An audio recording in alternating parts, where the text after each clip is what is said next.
Credit కార్డ్ని use చేసుకొని లక్షల్లో డబ్బుని ఏ విధంగా సేవ్ చేసుకోవాలో ఈ వీడియోలో ప్రాక్టికల్గా నేనైతే ఎక్స్ప్లెయిన్ చేస్తా. నేను చాలా మందిని చూసానండి, హోమ్ లోన్ని 12% వడ్డీకి తీసుకుంటూ ఉంటారు, కార్ లోన్ని 11% వడ్డీకి తీసుకుంటూ ఉంటారు, అదేవిధంగా పర్సనల్ లోన్ అయితే 15% వడ్డీకి తీసుకుంటూ ఉంటారు. సో మీరు కనుక ఎక్కువ వడ్డీకి లోన్ తీసుకున్నట్లయితే లేదా తీసుకుంటున్నట్లయితే మీరు ఎంత పెద్ద తప్పు చేసినట్టు తెలుసా? ఎందుకంటే ఎక్కువ వడ్డీకి లోన్ తీసుకుంటే ఎండ్ ఆఫ్ ది డే మనం ఎన్ని లక్షల్లో వడ్డీ అధికంగా కడతామో తెలుసా? అంతెందుకండి, మార్కెట్లో మినిమం వడ్డీ చూసుకున్నట్లయితే హోమ్ లోన్కి మినిమం వడ్డీ చూసుకున్నట్లయితే 8.5% నుండి స్టార్ట్ అవుతుంది. కానీ చాలామంది 12, 11, 13% ఈ విధంగా తీసుకుంటున్నారు. పర్సనల్ లోన్ వడ్డీ చూసుకున్నట్లయితే 10.5% నుండి స్టార్ట్ అవుతుంది. కార్ లోన్ వడ్డీ చూసుకున్నట్లయితే జస్ట్ 8.75% నుండి స్టార్ట్ అవుతుంది. అందుకనే ఈ వీడియోలో ఒక చిన్న క్రెడిట్ కార్డుతో మీ లక్షల్లో వడ్డీని ఏ విధంగా ఆదా చేసుకోవాలో చెప్తా. ప్రాక్టికల్గా స్క్రీన్ రికార్డింగ్ చేసి మరీ చెప్తా. అదేవిధంగా ఎక్కువ వడ్డీకి ఆల్రెడీ లోన్ తీసుకుని ఈఎంఐస్ కడుతున్నట్లయితే ఆ లోన్ని వేరే బ్యాంకులోకి ఏ విధంగా షిఫ్ట్ చేసుకోవాలో ఆ ప్రాసెస్ ఏంటో కూడా నేనైతే ఎక్స్ప్లెయిన్ చేస్తా. సో ఈ వీడియోని లాస్ట్ వరకు చూడండి. అంతేకాకుండా ఇంతవరకు ఈ ఛానల్ని సబ్స్క్రైబ్ చేసుకోకపోతే ఇప్పుడే సబ్స్క్రైబ్ చేసుకోండి. నేను మీ కౌశిక్ మరిడి. ఇలా మనం ఎక్కువ వడ్డీకి లోన్ తీసుకోవడానికి ప్రధానమైన కారణం CIBIL score or credit score. Mostly ఇదే రీజన్ అయి ఉంటుంది. ఫర్ ఎగ్జాంపుల్, మన సిబిల్ ఆర్ క్రెడిట్ స్కోర్ 750 కంటే ఎక్కువ ఉంటే మాత్రమే బ్యాంకులు మనకి మినిమం వడ్డీని ఆఫర్ చేస్తూ ఉంటాయి. అదే మన సిబిల్ ఆర్ క్రెడిట్ స్కోర్ చాలా చండాలంగా ఉంది, ఎగ్జాంపుల్గా 700 ఉంది, సో మనం కనుక బ్యాంక్ వెళ్ళి లోన్ కావాలి అని అడిగితే ఆ లోన్ మేబీ హోమ్ లోన్ కావచ్చు, పర్సనల్ లోన్ కావచ్చు, కార్ లోన్ కావచ్చు, ఏదైనా కావచ్చు, వాళ్ళ ఇష్టమండి వడ్డీ. ఫర్ ఎగ్జాంపుల్, మీరు ఏం చేశారు? చాలామంది చేసే మిస్టేక్ ఇదే. ప్రాపర్టీ కొందాం అనుకుంటారు, అందరికీ చెప్పేస్తారు, ఫ్యామిలీ ఫ్రెండ్స్ అందరికీ చెప్పేస్తారు ఇలా ప్రాపర్టీ కొంటున్నానని చెప్పి.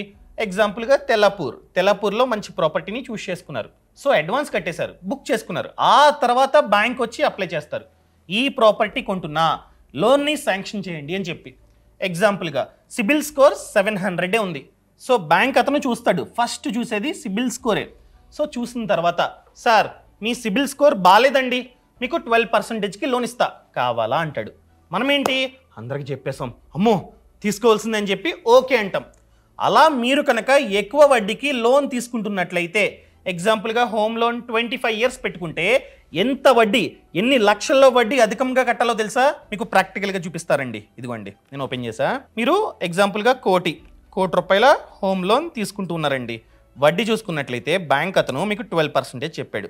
సో 25 ఇయర్స్ టెన్యూర్ వేస్తున్నా, 25 ఇయర్స్. ఇలా చూసుకుంటే ఒక కోటి అసలు 2,15,96,724 రూపాయలు ఓన్లీ వడ్డీయే పడుతుంది. సో కోటికి 2,15,00,000 మీరైతే వడ్డీయే కట్టాలి.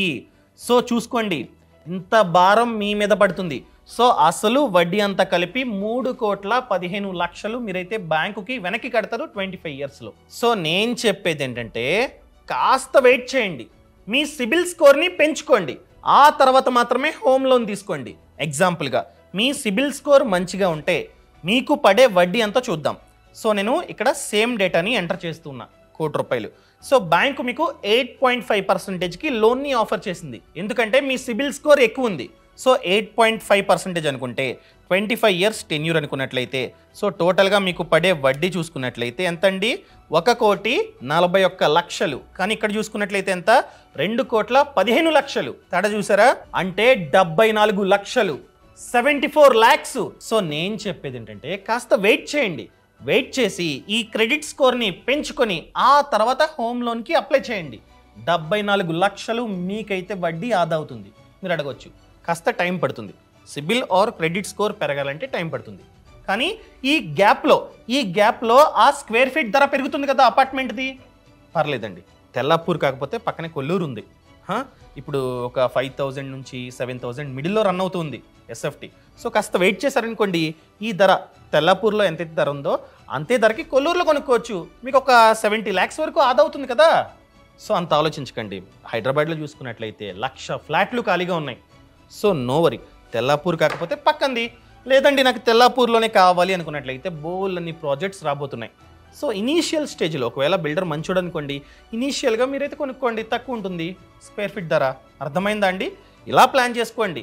ఫర్ ఎగ్జాంపుల్, నా సిబిల్ స్కోర్ మంచిగా ఉంది, మీది బాగాలేదండి, మీరు కారు కొనుక్కుందాం అనుకుంటున్నారు. సో లేదండి నాకు ఇప్పుడే కావాలి కారు అనుకున్నారు. సో మీకు సిబిల్ స్కోర్ బాగాలేదు కాబట్టి మీకు ఎగ్జాంపుల్గా కార్ లోన్ని ఒక 11% చూడొచ్చు, 11%కి ఆఫర్ చేశాడు బ్యాంక్ అతను. సో 10 lakhs మీరైతే అప్లై చేశారు. 5 years టెన్యూర్ అనుకున్నట్లయితే మీకు ఎంత పడుతుంది? ఫైనల్గా 3,04,000 పడుతుంది వడ్డీ, ఓన్లీ వడ్డీ ఓవరాల్గా ఆ 5 yearsలో. సో నా క్రెడిట్ స్కోర్ మంచిగా ఉంది, సో నేను అప్లై చేస్తే same amount 10 lakhs 5 years. So నాకు 8.75కి ఇవ్వడానికి ఛాన్స్ ఉంది. అలా ఇస్తే నాకెంత పడుతుంది? 2,38,000. ఎలా చూసుకున్నా 60 నుండి 70,000 తేడా ఉంది. సో ఎందుకు కట్టాలి ఎక్స్ట్రాగా బ్యాంకుకి?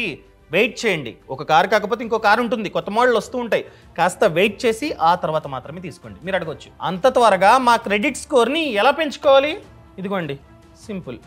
ఏంటి? క్రెడిట్ కార్డుతో మా సిబిల్ స్కోర్ని పెంచుకోవచ్చా? పెంచుకోవచ్చు. సో నేను చెప్పేది ఏంటంటే, ఆల్రెడీ మీ పేరు మీద క్రెడిట్ కార్డు ఉంటే ఎంతైతే లిమిట్ ఉందో దాంట్లో 30% కంటే తక్కువ ప్రతి మంత్ వాడండి. లేదండి మేము వాడేస్తున్నాం, చాలా ఎక్కువ వాడేస్తున్నాం, సో మా లిమిట్ 1,00,000, ప్రతి మంత్ 80,000 70,000 ఈ విధంగా వాడుతున్నామంటే ఇంకా తగ్గిపోద్ది మీ క్రెడిట్ స్కోరు. సో ఒకవేళ ఖర్చులు ఎక్కువ ఉంటే, ఆన్ టైంలో కడుతూ ఖర్చులు ఎక్కువ ఉంటే 2 క్రెడిట్ కార్డ్స్ లేకపోతే 3 ఇలా తీసుకోండి. ప్రతి క్రెడిట్ కార్డులోని 30% కంటే తక్కువే వాడండి. నేను చెప్పేది ఏంటంటే అంత కూడా వాడద్దు, జస్ట్ 1,000 లేదా 2,000 ఇంతే వాడి ప్రతి మంత్ బిల్లు జనరేట్ అవగానే ఆన్ టైంలో అవుట్ స్టాండింగ్ అనగా ఫుల్ అమౌంట్ని కట్టేసేయండి. ఇలా ప్రతి మంత్ కడుతున్నట్లయితే కొన్ని మంత్స్ తర్వాత మీ స్కోరు ఆటోమేటిక్గా పెరుగుతుంది. ఎస్, వేరే వాటితో కంపేర్ చేస్తే, వేరే ఈఎంఐస్తో కంపేర్ చేస్తే క్రెడిట్ కార్డు వలన చాలా ఫాస్ట్గా పెరుగుతుంది మీ యొక్క క్రెడిట్ స్కోర్. మీరు అడగొచ్చు, నా సిబిల్ స్కోర్ చాలా తక్కువ ఉందండి, సో ఏ బ్యాంక్కి అప్లై చేసినా మాకైతే క్రెడిట్ కార్డ్ రావట్లా, ఏం చేయాలి? Simple, credit card against FD. ఏదో ఒక బ్యాంక్ వెళ్ళి కాస్త అమౌంట్, ఎగ్జాంపుల్గా 10,000 ఈ విధంగా ఎఫ్డి చేసుకోండి, ఫిక్స్డ్ డిపాజిట్. సో ఎఫ్డి చేసుకున్న తర్వాత బ్యాంకు మేనేజర్ని అడగండి, ఆ ఎఫ్డి ఆధారంగా నాకు ఒక క్రెడిట్ కార్డ్ ఇవ్వండి అని చెప్పి మీరైతే అడగొచ్చు. బ్యాంకు మేనేజర్ ఇస్తాడు. అర్థమైందండి?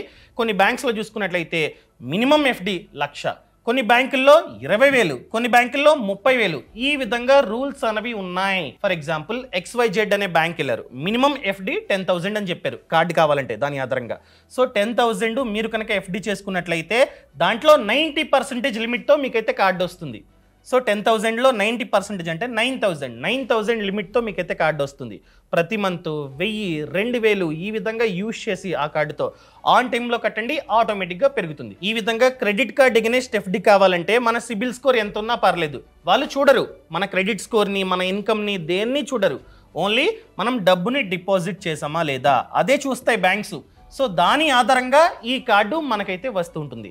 నార్మల్ క్రెడిట్ కార్డ్ని ఏ విధంగా వాడతామో సేమ్ అదే విధంగా ఈ క్రెడిట్ కార్డ్ని మనమైతే వాడుకోవచ్చు. మీరు అడగొచ్చు, మేము ఆఫీస్కి వెళ్తూ ఉన్నాం, డైరెక్ట్గా బ్యాంక్కి వెళ్ళి డబ్బుని ఆఫ్లైన్లో డిపాజిట్ చేయాలా, ఆఫ్లైన్లోనే బ్యాంక్ మేనేజర్ని అడగాల? అవసరం లేదండి. మీకు కావాలంటే ఒక మంచి ప్లాట్ఫామ్ ఉంది. సో నేను నా ఫోన్లో స్క్రీన్ రికార్డింగ్ చేస్తున్నా. సో ఈ ప్లాట్ఫామ్ ద్వారా అనగా ఈ యాప్ ద్వారా ఏంటంటే డైరెక్ట్గా ఎక్కడికి వెళ్ళాల్సిన అవసరం లేకుండానే మనమైతే ఎఫ్డి ఖాతాని ఓపెన్ చేసుకోవచ్చు. ఎఫ్డి అంటే ఈ విధంగా డబ్బుని డిపాజిట్ చేసి మీరు డైరెక్ట్గా కార్డ్ని తీసుకోవచ్చు అనమాట. ఈ ప్లాట్ఫామ్ పేరు క్రెడిట్ పే. అర్థమైందండి? నేను కింద డిస్క్రిప్షన్లోని పక్కన కామెంట్స్లోని లింక్ ఇచ్చా, మీరు క్లిక్ చేస్తే ఈ విధంగా యాప్ అన్నది ఓపెన్ అవుతుంది. ఇక్కడ క్రెడిట్ పే కార్డు ఉందా, ఇక్కడ క్లిక్ చేయండి. సో ఇదన్నమాట కార్డు. సో మీకు డైరెక్ట్గా ఈ కార్డు అన్నది వస్తుంది. సో ఎంతైతే ఎఫ్డి చేస్తున్నారో ఆ ఎఫ్డి ఈ బ్యాంక్ SBM బ్యాంక్ వెళ్తుంది. సో మినిమం ఎఫ్డి చూసుకున్నట్లయితే 2,000. వేరే బ్యాంకుల్లో ఎక్కువ ఉంది, కానీ ఇక్కడ చూసుకున్నట్లయితే 2,000 మాత్రమే. మీరు ఈ బ్యాంకుకి వెళ్ళాల్సిన అవసరం లేదు, డైరెక్ట్గా ఇదే యాప్లో మీరైతే డబ్బుని డిపాజిట్ చేసుకోవచ్చు.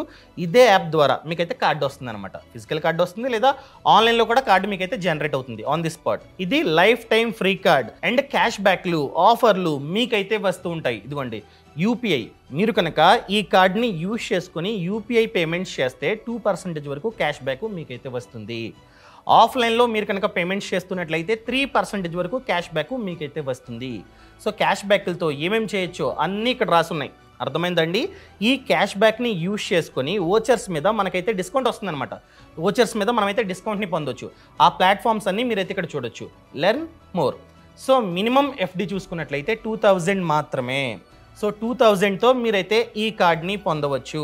మీ ఎఫ్డి డబ్బు ఈ బ్యాంకులో ఎంతకాలం పాటు అయితే ఉంటుందో అంతకాలం పాటు వచ్చే కార్డ్ అన్నది వ్యాలిడ్గా ఉంటుంది. అంతకాలం పాటు మీరైతే ఆ కార్డ్ని యూజ్ చేసుకోవచ్చు. ఒకవేళ మీరు కనుక 5000 కంటే తక్కువ ఎఫ్డి చేస్తున్నట్లయితే ఫిజికల్గా కార్డ్ రాదు. 5000 కంటే ఎక్కువ ఎఫ్డి చేస్తున్నట్లయితే మాత్రమే 3 to 4 డేస్లో మీ ఇంటికి ఈ కార్డ్ అన్నది వస్తుంది. సో ఈ కార్డు యాక్టివేట్ కాగానే 100 జాయినింగ్ బోనస్ మీకైతే వస్తుంది. అది కూడా క్యాష్ బ్యాక్ రూపంలో. మీరు కనుక కార్డుతో ఆఫ్లైన్లో స్వైపింగ్ చేస్తున్నట్లయితే 3% వరకు క్యాష్ బ్యాక్. అదే యూపీఐ చేస్తున్నట్లయితే వీళ్ళకి యాప్ ఉందన్నమాట. ఈ యాప్ ద్వారా ఈ కార్డ్ని లింక్ చేసుకుని యూపీఐ చేస్తున్నట్లయితే మీకు 2% వరకు క్యాష్ బ్యాక్. ఆఫ్లైన్లో ఇంకా మిగతా చోట్ల చూసుకున్నట్లయితే 1% వరకు క్యాష్ బ్యాక్ మీకైతే వస్తుంది. అండ్ వచ్చిన క్యాష్ బ్యాక్ని యూజ్ చేసుకుని జొమాటోలో, స్విగ్గీలో, ఫ్లిప్కార్ట్లో, జెప్టోలో, అమెజాన్ పేలో మీరైతే ఓచర్స్ని తీసుకొచ్చు అనమాట. ఆ ఓచర్ల మీద స్పెషల్గా మీకైతే డిస్కౌంట్లు వస్తాయి. అర్థమైందండి. ఈ విధంగా ఈ కార్డ్ని మీరైతే యూజ్ చేసుకోవచ్చు.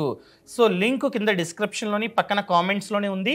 సో అప్లై చేయగానే ఖచ్చితంగా 100% ఈ కార్డ్ అనేది మీకైతే వస్తుంది. కేవైసీ ప్రాసెస్ కూడా మహా అయితే 5 to 10 minutes తీసుకుంటుంది. అర్థమైందండి. కావాలంటే మీరు అప్లై చేసుకోండి. సో కార్డ్ వచ్చిన తర్వాత ప్రతి మంత్ చాలా తక్కువ అమౌంట్ యూజ్ చేసి ఆన్ టైంలో అవుట్ స్టాండింగ్ కట్టేసేయండి. ఇలా కొన్ని మంత్స్ పాటు మీరు కనుక కట్టినట్లయితే ఆటోమేటిక్గా మీ స్కోర్ అనేది స్లోగా పెరుగుతూ ఉంటుంది. ఎప్పుడైతే 780, 800 ఈ విధంగా అవుతుందో ఆ తర్వాత మాత్రమే హోమ్ లోన్కి, కార్ లోన్కి ఇటువంటి వాటికి అప్లై చేసుకోండి. మీకు లక్షల్లో వడ్డీ అన్నది ఆదా అవుతుంది. మీరు అడగొచ్చు, ఆల్రెడీ తీసుకున్నామండి, 12%కి హోమ్ లోన్ తీసుకున్నాం, రన్ అవుతూ ఉంది, ఒక 4 years పాటు ఈఎంఐస్ కడుతున్నాం, మా పరిస్థితి ఏంటి? సేమ్ ప్రాసెస్ని మీరైతే పాటించండి. స్కోర్ పెరిగిన తర్వాత, సో కొన్ని ఇయర్స్ అయింది కాబట్టి అప్పట్లో మీ స్కోరు తక్కువ ఉంది, జీతం తక్కువ ఉంది, అందుకని 12% ఆ బ్యాంక్ అయితే ఆఫర్ చేసింది. సో జీతం పెరిగింది ఇన్ని సంవత్సరాల్లో, ప్లస్ స్కోర్ని ఈ విధంగా పెంచుకోండి. 800కి, 780కి ఈ విధంగా పెంచుకొని మళ్ళీ బ్యాంక్కి వెళ్ళి అడగండి, సార్ అప్పట్లో నా స్కోరు, సిబిల్ స్కోరు, అదేవిధంగా నా జీతం చాలా తక్కువ ఉంది, 12% మీరైతే ఆఫర్ చేశారు, ఇప్పుడు రెండూ పెరిగాయి, సో వడ్డీ తగ్గించండి అని మీరు అడగండి. అడిగితే ఖచ్చితంగా వాళ్ళైతే తగ్గిస్తారు. బై ఎనీ ఛాన్స్ తగ్గించం అని చెప్పారనుకోండి, సింపుల్, సార్ ఈ లోన్ని వేరే బ్యాంకులోకి షిఫ్ట్ చేసుకుంటా, మీరు తగ్గించకపోతే తగ్గిస్తారా అని అడగండి. ఖచ్చితంగా వాళ్ళైతే తగ్గిస్తారు. బై ఎనీ ఛాన్స్ అప్పుడు కూడా తగ్గించం అన్నారనుకోండి, వేరే బ్యాంక్కి వెళ్ళండి, ఎంక్వైరీ చేయండి. ఏ బ్యాంకులో అయితే ప్రెజెంట్ హోమ్ లోన్ వడ్డీ తక్కువ ఉందో ఆ బ్యాంక్కి మీరు డైరెక్ట్గా వెళ్ళండి. వెళ్ళి, సార్ ఆ బ్యాంక్లో హోమ్ లోన్ రన్ అవుతుంది, 3 yearsగా నేనైతే ఈఎంఐస్ కడుతున్నా, వడ్డీ 12%, అంత వద్దండి, అందుకనే మీ బ్యాంకులోకి షిఫ్ట్ చేసుకుంటా, మీరు ఎంత వడ్డీకి ఆఫర్ చేస్తారు అని అడగండి. వాళ్ళు అన్నీ మళ్ళీ చెక్ చేస్తారు. మీ స్కోరు అనగా మీ క్రెడిట్ స్కోరు, మీ ఆదాయం A to Z అన్నీ చూసి వాళ్ళు చెప్తారనమాట, సార్ మీకైతే 9%కి ఇస్తామంటారు. ఓకే, బెటరే కదా, అది 12, ఇది 9, బెటరే కదా. సో మీరైతే వెంటనే ఓకే చెప్పండి, 9%కి ఓకే అని చెప్పండి. ఓకే అని చెప్పగానే పాత బ్యాంక్కి వెళ్ళండి. వెళ్ళి పలానా బ్యాంకుకి నేనైతే షిఫ్ట్ చేసుకుందాం అనుకుంటున్నా అని చెప్పండి. అప్పుడు మేబీ వాళ్ళు తగ్గించవచ్చు. ఆ బ్యాంక్ ఎంత చెప్పింది? 9% కదా, వీళ్ళు కూడా 9కి మార్చవచ్చు. లేదండి 9కి మార్చం అంటే డన్ చెప్పేసండి, మేము షిఫ్ట్ చేసుకుంటామని చెప్పి వెంటనే ఒక అప్లికేషన్ ఫామ్ ఇస్తారు, దాన్ని ఫిల్ చేయాలి. అండ్ దాంతోపాటు ఒక డాక్యుమెంట్ మీకైతే ఇస్తారనమాట. ఆ డాక్యుమెంట్లో మీ లోన్ సమాచారం అంతా ఉంటుంది. అండ్ దాంతోపాటు ఎటువంటి డాక్యుమెంట్స్ వాళ్ళ వద్ద ఉన్నాయి, మీ ఒరిజినల్ డాక్యుమెంట్స్ ఏమేమైతే వాళ్ళ దగ్గర ఉన్నాయో ఆ లిస్ట్ కూడా ఇస్తారనమాట. అంటే డాక్యుమెంట్స్ ఎవరు, ఏమేమి ఉన్నాయో సమాచారం ఇస్తారు. అండ్ దాంతోపాటు ఎంత కట్టారు, ఇంకా అవుట్ స్టాండింగ్ ఎంత ఉంది, A to Z సమాచారంతో లిస్ట్ ఇస్తారు. ఆ లిస్ట్ని తీసుకెళ్ళి మీరు కొత్త బ్యాంక్లో సబ్మిట్ చేయాలి. సో వెంటనే ఈ బ్యాంక్ ఏం చేస్తుంది, ఎంతైతే ఇంకా అవుట్ స్టాండింగ్ ఉందో అంత అమౌంట్ చెక్ మీకు ఇస్తుంది అనమాట. మీకంటే మీకు ఎవరు, మీతో పాటు ఆ బ్యాంక్ వాళ్ళు వస్తారు, వచ్చి డైరెక్ట్గా ఈ బ్యాంక్ తీసుకెళ్తారు. సో మీ కళ్ళ ముందే ఆ చెక్ని హ్యాండ్ ఓవర్ చేస్తారు. ఇది పాత బ్యాంక్కి, అంటే ఎంతైతే ఆ బ్యాంకుకి డబ్బు రావాలో మీ నుండి మీ బదులు ఈ బ్యాంకు కడుతున్నట్లు. సో చెక్ ఇచ్చేసిన తర్వాత వాళ్ళు ఒరిజినల్ డాక్యుమెంట్స్ మీ కళ్ళ ముందే కొత్త బ్యాంక్ చేతిలో పెడతారు. సో వాళ్ళు మీ కళ్ళ ముందే తీసుకెళ్ళిపోయి వాళ్ళ బ్యాంకులో పెట్టుకుంటారనమాట. అప్పటి నుంచి ఎంతైతే అవుట్ స్టాండింగ్ ఉందో అది మీ లోన్ అన్నట్టు. సో టెన్యూర్ మార్చుకోవచ్చు, ఈఎంఐ కూడా మార్చుకోవచ్చు. అంటే ఫ్రెష్ లోన్ కాదు, ఆ లోనే కంటిన్యూ అవుతున్నట్లు. సో మీరు కావాలంటే మోడిఫికేషన్లు చేయించుకోవచ్చు అనమాట. సో టెన్యూర్ తగ్గించుకొని ఈఎంఐ పెంచుకొని ఇటువంటి మోడిఫికేషన్లు మీరు అయితే చేసుకోవచ్చు. సో నెక్స్ట్ నుండి ఈఎంఐ ఆ బ్యాంకుకి కాదు, కొత్త బ్యాంకుకి మీరైతే కట్టాలి తక్కువ వడ్డీకి. అర్థమైందా అండి? ఇలా ఒక బ్యాంక్ నుండి వేరే బ్యాంకులోకి మీరైతే మీ లోన్ని షిఫ్ట్ చేసుకోవచ్చు. సో ఇలా షిఫ్ట్ చేసుకోవాలంటే వాళ్ళు తక్కువ వడ్డీ ఆఫర్ చేయాలి. తక్కువ వడ్డీ ఎప్పుడు ఆఫర్ చేస్తారు? మీ సిబిల్ స్కోర్ ఎప్పుడైతే పెరుగుతుందో అప్పుడు మాత్రమే తక్కువ వడ్డీ కొత్త బ్యాంకు ఆఫర్ చేస్తుంది. ఓన్లీ హోమ్ లోన్కే కాదు, ప్రతి లోన్కి ఈ విధంగా ఒక బ్యాంక్ నుంచి ఇంకొక బ్యాంక్కి మీరైతే షిఫ్ట్ చేసుకోవచ్చు. అర్థమైందండి? ఇలా చేసుకొని మీరైతే లక్షల్లో వడ్డీని ఆదా చేసుకోండి. అండ్ కండిషన్ అండి, పాత బ్యాంకు చాలాసార్లు ఫోర్ క్లోజర్ ఛార్జెస్ అడుగుతుంది. అర్థమైందండి? ముందుగానే క్లోజ్ చేస్తున్నందుకు ఫోర్ క్లోజర్ ఛార్జెస్ అడుగుతుంది. ఒకవేళ మీది కనుక ఫ్లోటింగ్ రేట్ అనుకోండి, మీ హోమ్ లోను ఫ్లోటింగ్ రేట్ అయితే ₹1 కూడా ఫోర్ క్లోజర్ ఛార్జెస్ కట్టాల్సిన అవసరం లేదు. అండ్ కొత్త బ్యాంకు చాలా సందర్భాల్లో ప్రాసెసింగ్ ఫీ అడుగుతుంది. సో మీ సిబిల్ స్కోర్ మంచిగా ఉందనుకోండి, ముందుగానే చెప్పేసండి, సార్ నా సిబిల్ స్కోర్ మంచిగా ఉంది, సో ప్రాసెసింగ్ ఫీ తగ్గించండి అని చెప్తే వాళ్ళు తగ్గిస్తారనమాట. కొన్నిసార్లు కొన్ని బ్యాంకులు అయితే అసలు ప్రాసెసింగ్ ఫీయే లేదండి, దయచేసి షిఫ్ట్ చేసుకోండి మా బ్యాంక్లోకి అని చెప్తే అనమాట. అందుకనే బాగా రీసెర్చ్ చేయండి, ఫస్ట్ ఎంక్వైరీ చేయండి. ఏ బ్యాంక్ అయితే తక్కువ వడ్డీకి ఈ లోన్ని షిఫ్ట్ చేసుకోవడానికి ఒప్పుకుందో, ఏ బ్యాంక్ అయితే చాలా తక్కువ ప్రాసెసింగ్ ఫీకి, ఇన్ఫ్యాక్ట్ చెప్పాలంటే ప్రాసెసింగ్ ఫీ లేకుండా ఏ బ్యాంక్ అయితే ఒప్పుకుందో అలాంటి బ్యాంకుల్ని మీరైతే చూస్ చేసుకోండి. అర్థమైందండి? ఈ సమాచారం మీకు కనుక నచ్చినట్లయితే దయచేసి కామెంట్లో చెప్పండి. నచ్చితే నచ్చింది, లేదా నచ్చలేకపోతే నచ్చలేదు. సో ఇంతవరకు ఛానల్ సబ్స్క్రైబ్ చేసుకోకపోతే సబ్స్క్రైబ్ చేసుకోండి. Thank you so much. Thanks for watching. జై హింద్.